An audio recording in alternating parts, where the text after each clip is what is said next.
Well, it certainly has been an outstanding 12 months for the combination of trainer Craig Cross and driver Luke McCarthy. The success just keeps on rolling in, and it promises to get even bigger and better next time around, both on and off the track. I caught up with Luke McCarthy to explain why. Luke, before we get into the nitty-gritty of the interview which we organised last Saturday night, the big news this morning that Todd is off to Canada. Now, the transfer paper's gone in as far as transferring from one brother to the next.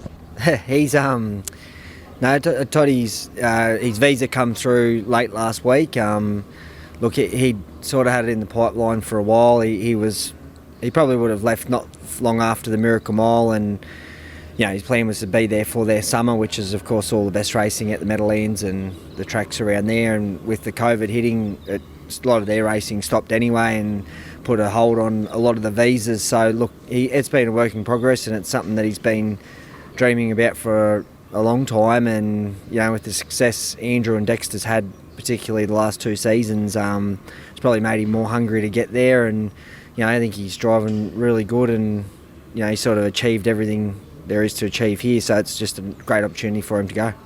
No doubt, Luke, he will be missed here because he has a class act on and off the track. Oh, for sure.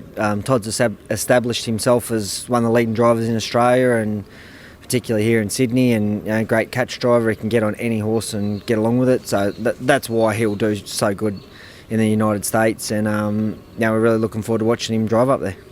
Last week, Luke, king of swing, went around for his second start since winning the Miracle Mile, out in 26.2, home in 26.8 for 148.8. The conditions were awful, very cold, very blustery. That time, probably a little bit misleading if it had been a nice hot summer's night.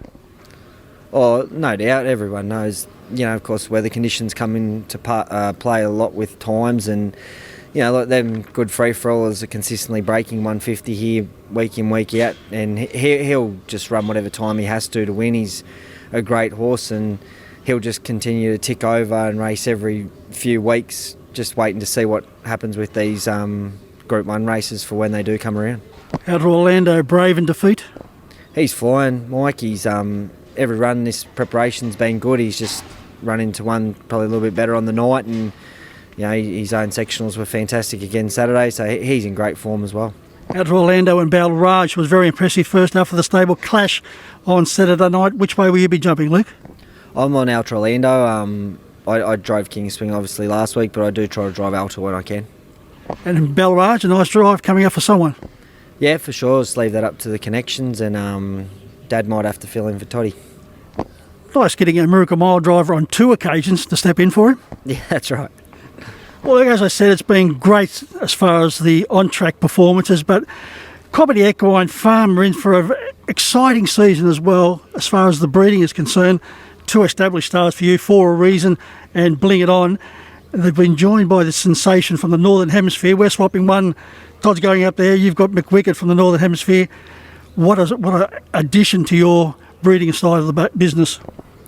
Yeah, for sure. We've enjoyed a busy couple of stud seasons now with For a Reason and Bling It On. Have been very well supported by a lot of local breeders and interstate. And now McWicked's got the opportunity for him to come down here this year. His book's filling up really fast, and he's at home now. He's a gorgeous, big, strong stallion, and everyone knows his record. He made over $5 million and won 146. So, look, he's already got some really good mares on his book, and I'm sure he'll do a great job. Looking at some photos of him, Luke, there's certainly a presence about him. Yeah, he's like a lot of them great horses. They've got that presence about him, and just that gorgeous eye and head. So, he's a beautiful horse, and he's done the job on the track. So hopefully he can do it off the track. Yeah, as far as his record off the track and on the track, Luke, he's been inducted into the Canadian Hall of Fame, which is a big plus already. But his record both on and off the track would stretch down the Menangle Straight.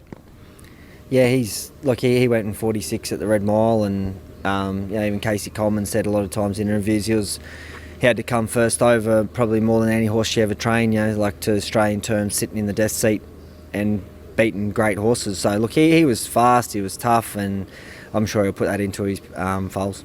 And no doubt For a Reason and Bling It On will continue to grow in popularity. Look, they're For a Reason's done a great job already, and he's had a lot of 2-year-old winners, individual 2-year-old winners this season. The Bling It Ons are yearlings, now we're almost about to turn 2, so, we won't get to see them till in the new year, January, February, but by all reports, everyone that's got one seems to like him and have great attitude, and he's such a good gaited horse himself, so I'm sure he'll do the job in the breeding barn as well. Luke, under normal circumstances, you would encourage prospective people who want to put their mares to your stallions to come to the property, but what's the situation now when we're living in this world we are at the moment? Oh, look, it's no different. Even with you watch all the way they're doing the thoroughbred sales. Everything's online now. So, look, there's a lot of media out about the stallions and pictures of them, so everyone can get to see them and watch replays of their races. So, that's just the way of the world at the moment. But hopefully they can do a good job. Talking about a good job, let's see if you can do a good job for us and pick a couple of winners for Saturday night. You've got a big book once again, so I'll just pick the eyes out. Royal Aurora, very unlucky last Saturday night. Yeah, he was. He's lovely little horse. He's good sit sprint horse. He probably if he just had a touch more luck, he goes close, but he'll win his MO shortly. He goes around in race 3 from a nice draw. Do you think he can win on Saturday night? I haven't done the form yet, Mike, but look, he went good last week, so I'm sure he'll front up again this week. What can you tell us about Ice Pick Angie in the Pink Diamond? I did see she drew bad. May need the run first up from that bad draw. Just to wrap up, Luke, very disappointing the news. The Ride High Lochinvar Art clashes off. Yeah, it is. It's disappointing. Obviously, the authority has a policy of the 6 runners, so it's a shame for the club and all the connections and the whole sport that they couldn't get that field done. But I'm sure they'll come together soon. Well, Luke, as always, thank you. Always generous with your time. You've got some commitments. You've just driven the first 2 winners at Menangle. Continued success. Thanks, Mike.